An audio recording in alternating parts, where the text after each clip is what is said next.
I'm Reprops, and today I'm going to show you how to make a Fallout mini nuke 3 different ways. Tools and supplies I used were foam, cardboard, hot glue, scrap plastic, Dremel tool, scissors, razor pens or a knife, spray paint, acrylic paint, hot glue gun, paint brushes, and plastic eggs. For the first bomb, I made the leg parts out of cardboard, just layering it, and then I glued it onto a plastic egg and then cut some squares out of a ring of cardboard and glued that onto the bomb.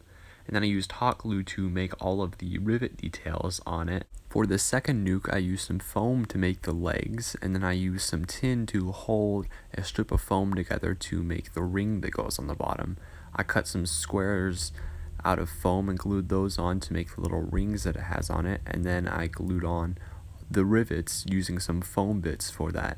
I then sealed the whole thing in 5 or 6 layers of wood glue just to seal it for paint. For the last nuke, I cut some plastic parts off of an old spray paint bottle and glued those onto a small plastic ring, and then I glued that onto the Easter egg, and then I used the lid of a spray paint can to make the cylinder that goes around the base of it, and then I used hot glue to make all of the rivets after I dremeled out the base of it.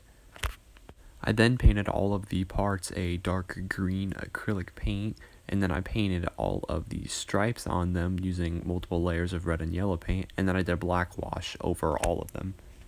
I think these all turned out pretty well, even though I used a bunch of different materials for each of them.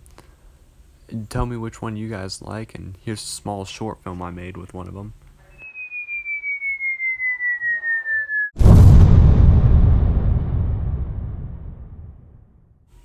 If you guys want to see more of my videos, be sure to like and subscribe. Thanks for watching.